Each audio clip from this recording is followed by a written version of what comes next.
The My Colorful Nana Project is a collected group of generous thinkers. It is an invitation for all to expand upon and celebrate their definitions of the words beauty and blackness. My name is Lauren Stockmon Brown, and I am the founder of the My Colorful Nana Project. And thanks for listening. What is beauty? What is femininity? What is blackness? Is black hair beautiful? Does it matter? I don't know. You tell me. So my name is Jordan Dorsey. Sometimes I go by Not Shakespeare. I am 22. My pronouns are she and her, and I am black. I studied English at NYU. Jordan Dorsey is an artist. She hopes to work within the music industry one day, making her own content. Jordan, what kind of music do you make? I make rap music, bordering on like spoken word, but very poetic, lyrical. I'm not really into that mumble rap stuff. I do listen to it though. I can vibe with it. Yeah. But when I write, it is more poetic. And what kind of topics do you typically write about? Just whatever's on my mind. I mean, music is really like therapy for me. So if like there's anything that's bothering me, I write about. I know when I was first coming up, like in high school, like I would write about like coming of age type of stuff, like falling in love and like not being loved back, or just struggles, feeling lonely, like that type of stuff. I ain't no flip-flop, loud in the ziplock, oh to the tip top, I'm a tiptoe, I get O's like tic-tac, now where that list at, topping it all, like sloppy bodies, we coming raw, running hard, these sucker niggas be lollipops, I know they hate it, like damn it. So tell me about the first time you wrote a song. Like, did you know what you were doing? How old were you? What inspired you? What was the purpose of it? So I want to say it was about 8. I don't know if you ever watched the Naked Brothers band. Love the Naked Brothers band. Okay, good. But anyway, so I was like really inspired by them at the time. So I had spent a lot of time at my grandma's house growing up, and she had this old piano. It was never tuned. She did not, tend to it at all. But I was playing around with it one day, and I figured out how to play Rosalina by the Naked Brothers band, just like the basic keys or whatever. And so I wrote my own little song for my crush at the time. I was like 8. And so that was like the first song I remember writing. And then as I got older, I would like write songs here and there. And I started taking it seriously around like high school. And then what did that do for you? Writing the song, and like how did that make you feel in relation to like your crush, or like, right. Can I ask, like, was your crush a girl at the time? Yeah, it was a girl. A girl at the time. So how do you identify sexually?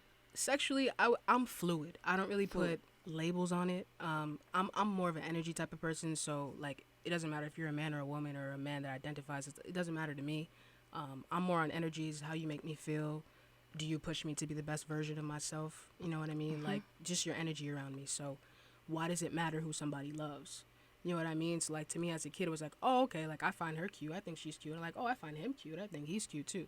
You know what I'm saying? So for me, it was just that's who I am. That's just Jordan. Like I didn't really think about it like that. And then for the music, it put things into perspective. It was like a clarity type of thing. I know they gotta give. But get me right for a minute, yo. Get me right for a minute, rock for a minute. Help me need the life of the dribble, rock to the rhythm. Put your iPhone to the ceiling. I wanna see you rock it to the rhythm of the boogie to beat. Sheesh.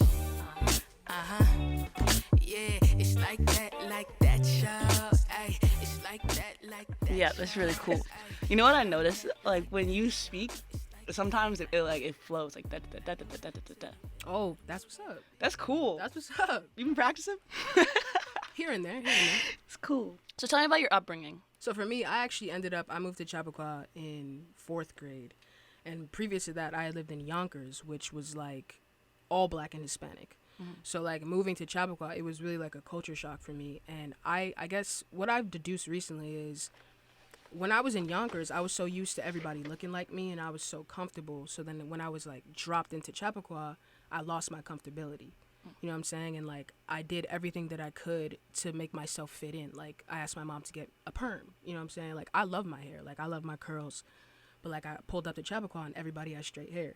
You know what I'm saying? So I was like, Mom, like, can I get a perm? Like, I just really wanted to fit in. Yeah. Feel me? Yeah. And then what was that like, getting a perm? I loved it. I was like, oh, thank God. Like, I remember actually wanting to, like, wash my hair and, like, okay, how about this? You ever notice, like, the white girls, they would come to school and, like, they just washed their hair and their hair was wet. Yeah. You know what I'm saying? Like, for some reason, that's something I really wanted to do. And my mom was like, you can't do that because if you wash your hair, it's going to go back curly. And so I just remember thinking about that. But it was cool at the time. Like, I did want the perm, and I got the perm, and I did feel like I fit in a little bit more, but at the same time, not really. There was a very obvious difference between me and the other girls, so I kind of blended in more with the guys. You know what I'm saying? Just because there was no way that I was going to fit in with the girls because I was so different from them. You know what I mean? That. What is it, dress wear? Is it sexuality? Yeah. What is it, your hair? It's the hair. It's the way I dress, the way I'm comfortable just being myself. The things that they're into, I'm not really into. You know what I mean? So I just found a home, I feel like, more with the guys.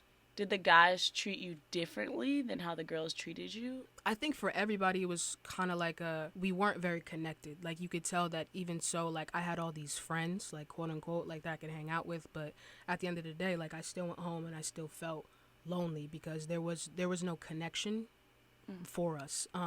Let's dive into femininity, right? So I start this episode by saying, like, what is femininity? What is blackness? What is beauty? You know, blah, blah, blah. What is femininity to you? Do you think that you fit this femininity? Can you describe what that means to you or how you carry yourself? Sure. In a world that expects you to be, how you carry yourself in a world that expects you to be feminine. How I carry myself is any way I feel comfortable. Like, I'm not going to succumb to what people are telling me to do just because, like I said, I'm all about comfortability.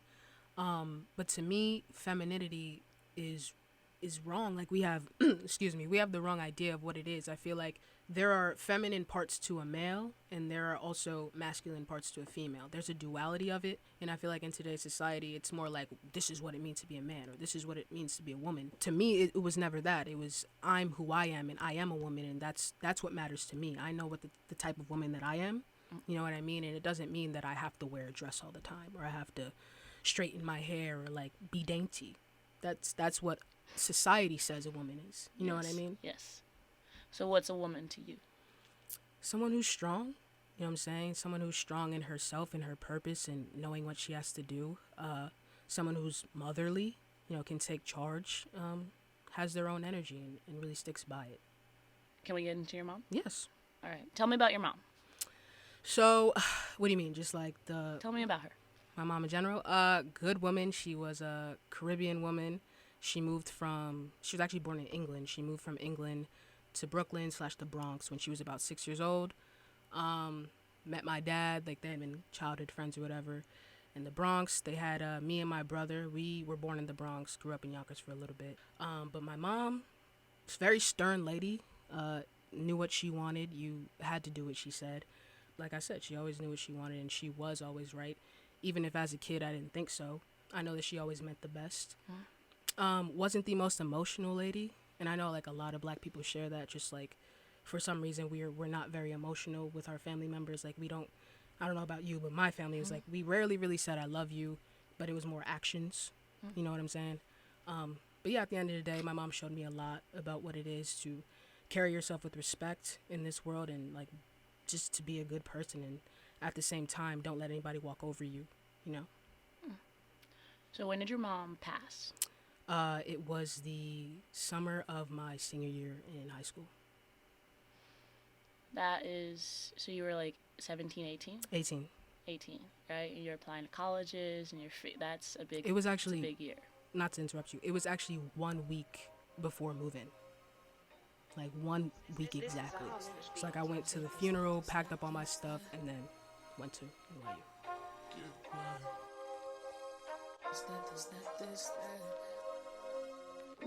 What the fuck wrong with ya? Would you look at all that melanin? You are way too mellow for a fellow that got jungle skin. This jungle skin no window. This face is not a story. My aura is probably a purplish indigo mix. It's fantastic magic. My shit is nasty. Got you tongue in the thing you doing the back.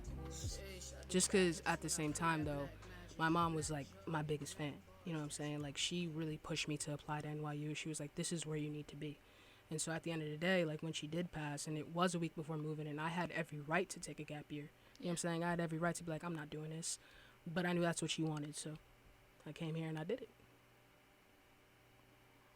And that's that. That's amazing. Thank you. I appreciate that. So a lot of your songs are about your mom. Mm-hmm. For obvious reasons. Right. Let's speak for obvious reasons. Right. But tell me more about that. What do you get from writing about your mom? You know, sometimes it'll just be a song and you're flowing, and then out of nowhere it'll be like, Mama told me that, you know, so she comes in a lot. Yeah, just because I think about her a lot. There has not been one day where I've not thought about my mom. You know what I mean? And like I said, she was my biggest fan, so I just really, I want to make her proud. You know what I mean? So with my music, like it's like always a shout out to my mom, like a shout out to my biggest fan, like a shout out to you. Like I'm still doing what you knew that I could do. You know what I'm saying? So that's why I always just keep her in mind, because I know that she wanted me to do this. She knew that I could, like ever since the beginning. What do you mean? She would always just push me, like, so I used to write poems as a kid, like, all the time. Like, I used to write stories, and my mom was, like, my biggest fan. Like, I would show them to my mom, and she'd be like, you know what, you're really talented. Like, you're an amazing writer. Like, I don't ever want you to stop doing what you're doing. You know what I'm saying? So I keep those words in my head whenever, so if she pops into a lyric or something, it's because I'm keeping those words in my head that she knew I could do it, and I can do it. I can do anything. I just want you to be proud of me, proud of me. Without you here, it's getting harder to say. All the talents and the gifts you done said I had. All the hours and the tears and all of the bad. You my strength and the voice playing through my head. I made you mad all the time and that was my bad. You gon' miss me when I'm gone was something you said. But the way I miss you is different and I just need to hear you, feel you. Yo, I just want a hug from you, feel you. Looking from above and listen, I'm trying to do it. She knew I could do it, and I can do it. I can do anything. So how does it feel to say that as a black, queer woman? It feels good, and I wish, I was about to say I wish that more people would see it, but at the same time, I don't think I care that much, because Most people could see it of you. of black queer women. Oh, got it. Please, You know what I'm go. saying? Yes. But at the same time, it's all that really matters is the individual. And I preach this all the time to, like, the people that I'm around. It's, at the end of the day, whatever makes you happy, like, whatever makes you feel comfortable is the right thing to be doing. So, like, even if we have people that don't rock with black people or black queer women and they don't want to support them or whatever, it doesn't matter. Like, at the end of the day, just keep pushing and doing what you're doing. Like, it's going to work out. You feel okay? Yeah, I'm good. Okay. You're my first. That's actually not true. There have been many queer people on the show, but they don't talk about it as much as you've been talking about it. And it's not something that they're like, not they don't want to talk about, it's just not, like, I try to pick the things that make people excited. And, like, Right. as I said, this is a topic that you write about. This is a topic that you think about. This is a topic that you enjoy talking about, sexuality and blackness, let's say. So tell me about what it's like to be a black queer woman specifically. So, like, walking down the street as a black woman dating another woman. In the bedroom as a black woman dating, being intimate with another woman. Like, is that, like, what is that like for you? Okay.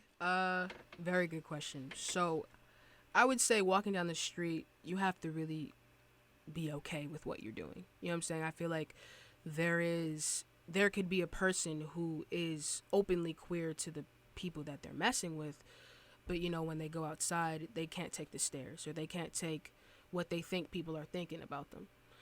So I think for me, it's being secure in who you are. Like, hey, I'll hold your hand. I'll hold a woman's hand and walk down the street. I don't care. Like, you can look at me any way that you want to. Because at the end of the day, like I said, all that matters is what matters to me. I think you'd agree with this, that there's a certain level of vulnerability that comes with being intimate with someone beyond holding their hand in public. So it's basically like a public version versus a personal version. So when it's just like you and them chilling, like, are there things that you think about because you're black and queer and female? Is it easier or harder? What are the challenges? Oh, I see. Like, so in dating in general, or? Yeah. Just like the intimate moments. It's another level. It drives us crazy. It's what we always think about. It's like, it makes us super happy and super angry. Like, okay. So I'll talk about the black aspect. I think for me, there's nothing like black love. And so the intimacy that comes with being with another black woman is very different. It is very emotionful. Both of us have our own views on certain things, and strong views at that. You know what I'm saying?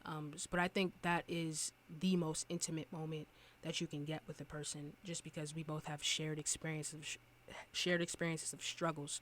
You know what I'm saying? As both black queer women, that's the trifecta right there. Not only are you black, not only are you queer, but you are also a woman.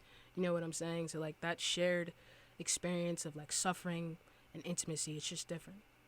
Oh, my last one. I'm most likely going to name this episode "My Music is My Identity." What do you think that title means? I think it means that my music fully represents who I am. In my music, my music will tell a story about me. You will be able to learn who I am, what I experience, what I like, what I don't like, what really matters to me, what I value. And my music is definitely a big part of my identity, so I think that's an amazing title. All right, then I'll probably keep. All right, thank you guys so much for tuning in to the My Colorful Nana Project. Thank you for thinking generously, and I hope to see you next week.